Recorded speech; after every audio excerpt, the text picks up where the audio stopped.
Welcome back to the sweatshop. In today's video, we're going to be working on this 2013 Fiat 500. What we're doing in today's video is we're going to be replacing the driver's side outer tie rod on this wonderful Fiat. This is not a hard job. This is actually a gravy job. This is one of the best jobs as a mechanic you could hope to come through the door because you get paid a decent amount and it doesn't usually take very long at all. So you boys and girls at home can definitely try this one in the driveway to save yourself some money. Now I will say that you will have to take your car for an alignment most likely afterwards. Of course, that is up to you. I would also recommend that you go ahead and get yourself a decent part because, well, you don't want to continue to do this job every couple of weeks or whatnot, depending upon the quality of the part that you get. We have a CTR part. These guys I think they're a Korean company, but they make pretty decent parts. We've been using them now for just over a couple of years, I think, and no real issues, so that's always a good sign. This here is the part number in case you're wondering and you like to pick this joint up for yourself. Oh, I may have covered it up with my thumb, but whatever. Yeah, as you can see, nothing to it. We're going to break open two nuts and smash this joint off and we should be good to go. Of course, we're going to be putting this thing up in the air. If you're going to be crawling around under your car in order to do this repair, make sure you go ahead and use jack stands because, well, you don't want the front end of your little shitbox Fiat falling on top of your legs and breaking them. No one wants to die by way of a Fiat. That's terrible. Or at least end up in a wheelchair for the rest of your life because of a Fiat 500.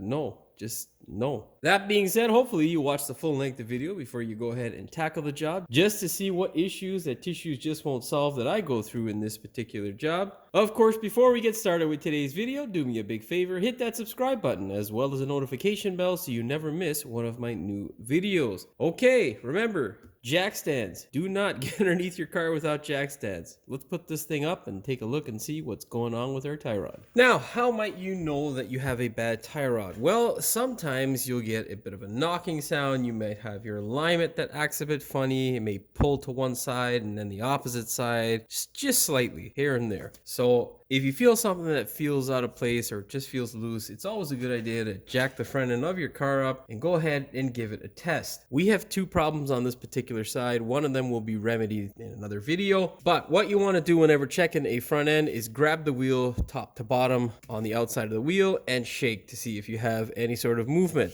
In this position, the up and down position, you don't have any movement. However, when we go like this, you may be able to hear it and hopefully see it on camera, but we have some left to right movement, which is not good. You shouldn't have any movement on your front end. That's never a good idea. So let's go ahead and put the car up again. I'll shake it and I'll show you what it looks like. Now, whenever you are inspecting your front end, the first signs of damage is any sort of boot that is torn. You can see here, this guy, well, it's got a bit of a hole there and doesn't look like it's seated properly because it isn't.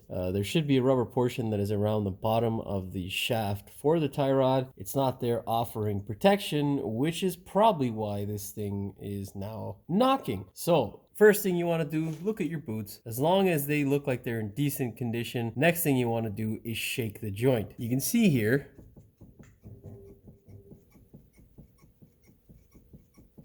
a slight amount of movement. Now I can also move this thing up and down as well, which I should not be able to do. Now if I hold it from this end here like that and I try to move the joint, it doesn't move, which tells me two things. The outer tie rod's bad and the inner tie rod is good. So that is generally how I diagnose a tie rod. Now, with any sort of joint like this, you can also get a false reading. The absolute best way to test any joint is to have it loaded up on the suspension, and then you can go around with a pry bar or shake the thing if you have a four-way, but this is the conventional way you're going to be able to test. No one's going to have a four-post hoist most of the time in their driveway or in their garage. So yeah, anyhow, if for whatever reason you're hearing a knocking and you can't seem to figure out where it's coming from, the next step would be to load up the suspension and go ahead and check the joints then. Anyhow, that's all irrelevant and whatnot. Nonetheless, you can see here our tie rod's bad, so let's go ahead now and start changing it out. First thing you're going to need is a marker and then a 17 mil. Grab a marker that is highly visible, and then what you're going to do is mark the joint. Make sure it is in a place where you can visibly see what the hell you've marked, of course. You can mark it once or twice, whatever is easier for you. And yeah, then go ahead, let that dry. Now let's go to the other side and pull the wheel off. If you have the stock set up, it is going to be a 17 mil. Next step is going to be to ascertain what size of wrench this is. Usually it's like a 19 or a 21 mil for most other cars. No, the Fiat is a 20 mil, which kind of nice because this guy usually just sits in the drawer until I have a rounded 21 or something. But yeah, grab that guy there and crack it open. Once you got it loose, you're good to go. Now we got to get the right socket for this thing here. 15, nope, 14. Hey, yes. Get your 14 mil socket on there and hammer. Oh, yeah. Oh, shit. Allergy season, baby. Okay, now there are two options for you getting this wonderful tie rod separated. The most easiest and conventional, well, not the easiest, but the most regularly or widely used is you take a hammer and you smash the shit out of this thing. Pretty easy for this size of joint. However, if you have the option and you have one of these guys at home, a tie rod end puller, that's the part number there, I definitely suggest going this way. Two reasons. It saves your elbow joints, which aren't replaceable easily, and will pop. It's gonna hurt. It's gonna hurt quite a bit. So yeah, you know, I would definitely suggest using one of these guys instead of your elbows. Quite easy, makes the job super easy. All you gotta do is thread it up like so and hammer with an impact gun. I never go full tilt with these guys. Just, you know, just a bit of ugga-dugga action takes care of business. Honestly, that was so pathetic. I should have hit it with a hammer. I would have felt a little bit better. Nonetheless, my joints are fine. And yeah, we're good to go. All we got to do now is twist this guy off. Like so.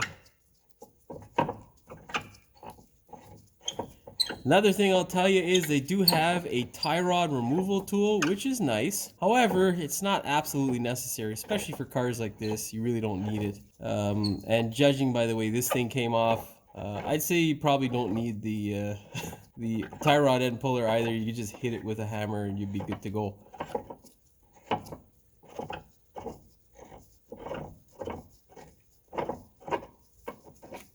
Oh baby, we're almost done. Now you can see how nicely our joint came off. We want that to happen again in case we have to warranty this joint or replace it in the future. So what you're gonna do is grab some anti-seize and you're gonna slather this guy up with that said anti-seize and make everybody's life better, because anti-seize does that. It's spectacular, just awesome. And then we're also going to check our inner tie rod just by giving it a nice jerk here. I want to try and wiggle it around like so, just to see if there's any play in the joint, and we're good to go. It's a little, you know, she's a little limp, but that don't mean shit. Now, in order to make sure you got the right joint, you want to do two things. You want to compare the joint itself, make sure that they are basically the same in all the characteristics of the joint. Make sure the threaded portion is the same, because I have run into that a few times where the threaded portion has actually been wrong, which can be quite traumatizing, especially at a late night where it is the weekend that is upon you and that you can't get goddamn parts with a car that's apart on your hoist. Yeah, traumatizing. Nonetheless, when looking at the two joints, you're basically going to put them on a level surface like so, and then you're going to look at the height, not from here, but from where the shaft or where the ball of the shaft is. So kind of a good indicator can be the central point of the shaft here. These ones here are pretty much the same. The ball or the joint threaded portion is not really a good indicator, because, well, this guy can sit pretty much anywhere, but if you can get close in this region here and it's close enough, then you're good to go. You can at least thread on the new joint and be confident you're not going to eat through your tire going to the alignment shop. Don't skip this step. You just don't want to throw the joint on willy-nilly, because tires are expensive, and, well, everything in Canada is expensive. But yeah, save your money. Let's go ahead, pull off this joint. We'll also check to see what the size is before I get to the car and then have half a goddamn headache trying to find out. Looks like it's a 17 mil for our aftermarket. Okay, let's go back to the car. Okay, all you gotta do is simply grab your joint and thread it on. Now you can see here our joint should be about there. So what we're gonna do is we'll just move this guy like so to where the original spot was. And now we can see here, we've got about 3/4 of a turn. Well, no, about, what is that? About 80 degrees of a turn. So what I'll end up doing is I'm gonna push this jam nut that way just to keep this guy as straight as I think I can. Okay, now let's go ahead. We'll get our joint or captive nut for our joint and thread this guy up so she doesn't fall out somehow or move anywhere. Now, for those of you with keen eyes there, you're gonna see that this is a lock nut, and what that means is you're gonna have to apply downward pressure on the joint so that the nut itself doesn't spin the joint or the threaded portion while tightening. All right. You give it a blip there, you're good to go for now. Then we'll get our torque wrench and torque that guy up properly. Now, let's go ahead and take care of our jam nut. Now, what you're gonna do, get the appropriate socket or wrench there for your inner tie rod. You're gonna hold that guy there and then just crank your 20 mil. Now, this is not a substitute for an alignment. This is us just trying to get it straight, but make sure you go and get an alignment. Do not stinge. Unless you don't care about your tires, then, well, do whatever you want. Okay. Oh, don't hit the camera either when you're doing this. I'll just tighten it up a bit more. Okay. Now the alignment guy can take care of the rest of that. Go ahead, grab your torque wrench, set it to 30 foot-pounds or 40 Newton meters. We are good to go. Okay, go ahead, put your wheel back on the car. Whether it's a stud or bolt, make sure you thread your fasteners up by hand. Do not gun them on initially. Terrible idea. Force your wheel into the car.